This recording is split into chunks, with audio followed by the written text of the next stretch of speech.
Bismillahirrahmanirrahim. Assalamualaikum warahmatullahi wabarakatuh. Nama saya Muhammad Daniel bin Azli. Hari ini saya akan membuat pembincangan tajuk sam'iyat khatimatun wa doa. Maknanya kesimpulan dan doa. Okey.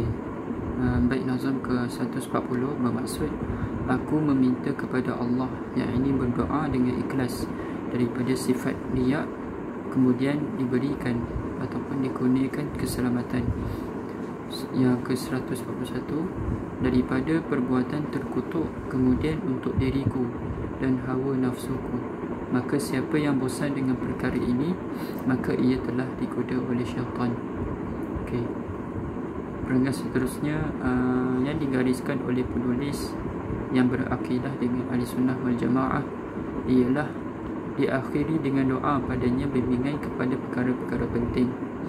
Ini dinamakan doa dengan didikan kerana padanya bersama doa yang berpendidikan bagi pendengar-pendengar doa dan pembaca-pembaca doa untuk mereka mengenal ataupun mengetahui perkara-perkara yang penting dan berdoa dengan bersungguh-sungguh. Maka berdoa dengan bersungguh-sungguh ini ia telah dituntut oleh Allah Subhanahu Wa Taala. Okey, nombor 1, untuk memberikan keikhlasan, iaitu niat dalam hati kerana Allah Taala, khususnya beribadah secara perkataan iaitu berdoa, ataupun perbuatan iaitu melakukan ibadah-ibadah seperti solat, puasa, menunaikan zakat dan sebagainya secara zahir dan tersembunyi.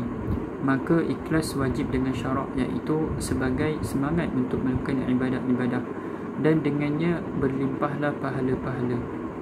Dan Allah berfirman dalam surah Al-Bayyinah ayat 5, maksudnya padahal mereka hanya diperintah menyembah Allah dengan ikhlas mentaatinya semata-mata kerana menjalankan agama. Dengan seterusnya, berlawanan dengan sifat ikhlas iaitu sifat riya, iaitu perlakuan yang dekat dengan hati manusia. Maka jika manusia tidak mahu kepada keikhlasan, maka ia adalah riya yang suci, riya yang nyata. Seperti siapa yang mengerjakan solat kerana adanya seseorang ataupun jemaah, iaitu dia niat dia mengerjakan solat kerana adanya jemaah ataupun seseorang ataupun di mana walaupun tiada daripada mereka untuk meninggalkan solat, dan dari sesungguhnya ia adalah riya yang tidak suci, seperti melakukan dan ia adalah riya yang suci. Okey, lepas tu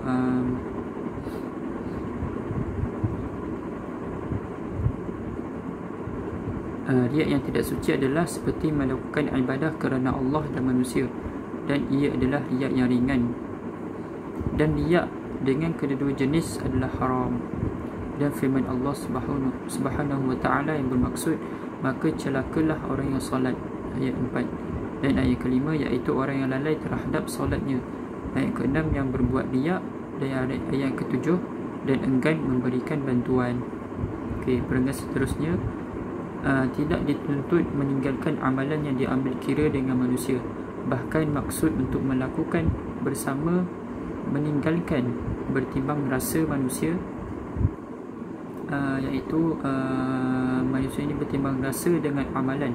Dan juga yang berkata, dan ada juga yang berkata meninggalkan amalan untuk manusia adalah riya, dan beramal untuk manusia adalah syirik, dan ikhlas untuk diampunkan oleh Allah Subhanahu Wa Taala daripada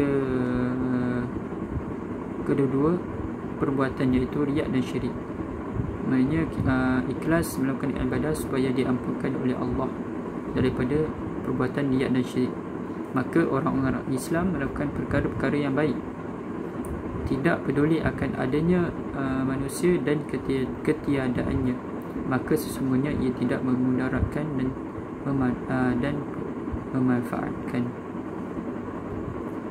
Dan tidaklah daripada riya dalam ibadah bersama jemaah, bahkan maknanya melakukan aktiviti seperti solat berjemaah, ini adalah sunat ataupun suruhan daripada Allah Subhanahu Wa Taala kepada makhluk-makhluknya.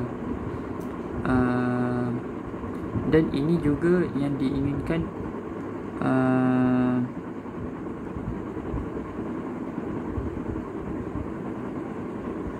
oleh ahli-ahli yang melakukan kebaikan, dan berpecahnya ahli-ahli yang melakukan kemaksiatan. Dan ini juga orang yang melakukan solat jemaah adalah lebih baik daripada solat yang solat bersendirian.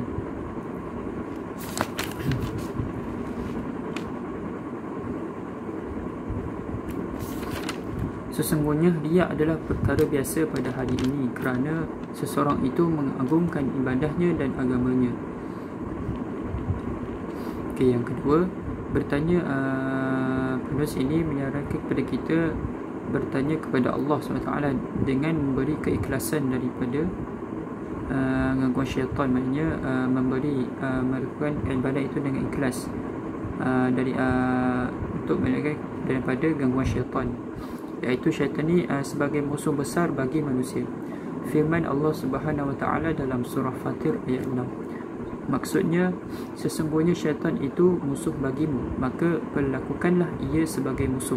Kerana sesungguhnya syaitan itu hanya mengajak golongannya agar mereka menjadi penghuni neraka yang menyala-nyala. Dan amaran untuk siapa yang tidak jatuh dalam perangkap syaitan, ingatlah bahawa kita ada penjaga, iaitu Allah Subhanahu Wa Taala. Dan Allah memerintahkan kepada kita supaya membaca surah An-Nas untuk elak daripada syaitan, gangguan syaitan. Okey, yang ketiga, penulis kitab ini juga menyarankan kepada kita supaya berdoa dengan ikhlas kerana Allah Subhanahu Wa Taala daripada kejahatan diri yang buruk ataupun jiwa yang buruk, iaitu menyuruh pemiliknya, iaitu kita, meninggalkan perintah Allah. Maknanya perbuatan yang buruk iaitu meninggalkan perintah Allah. Dan telah disebutkan oleh Allah Subhanahu Wa Taala dalam, seperti mana dalam kisah tentang Nabi Yusuf AS, Allah berfirman, bermaksud, sesungguhnya nafsu itu selalu menyuruh kepada kejahatan kecuali nafsu yang diberi rahmat oleh Tuhanku, iaitu Allah Subhanahu Wa Taala. Sesungguhnya Tuhanku Maha Pengampun lagi Maha Penyayang. Surah Yusuf ayat 53.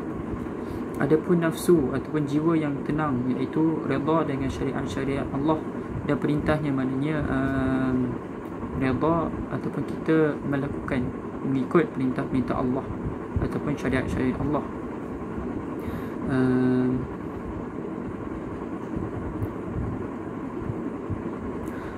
Iaitu berusaha dalam melakukannya. Ia adalah jiwa yang murni, nafsu yang murni, nafsu yang baik, bermaksud nafsu yang baik. Firman Allah Subhanahu Taala dalam surah Al-Fajr, seperti mana firman Allah dalam surah Al-Fajr ayat 27 hingga 30. Ayat 27 hingga 30 yang bermaksud, wahai jiwa yang tenang, kembalilah kepada Tuhanmu dengan hati yang redha dan diredainya, maka masuklah ke dalam golongan hamba-hambaku dan masuklah ke dalam syurgaku. Dan adapun nafsu yang buruk ataupun yang mengajak kepada keburukan, iaitu mengajak pemiliknya, iaitu kita, meninggalkan perintah-perintah Allah ataupun surah-surah Allah. Dan Allah telah mendesak untuk menyucikan jiwa, seperti firman Allah Subhanahu Wa Taala dalam surah Asy-Syams ayat 7 hingga 10, yang bermaksud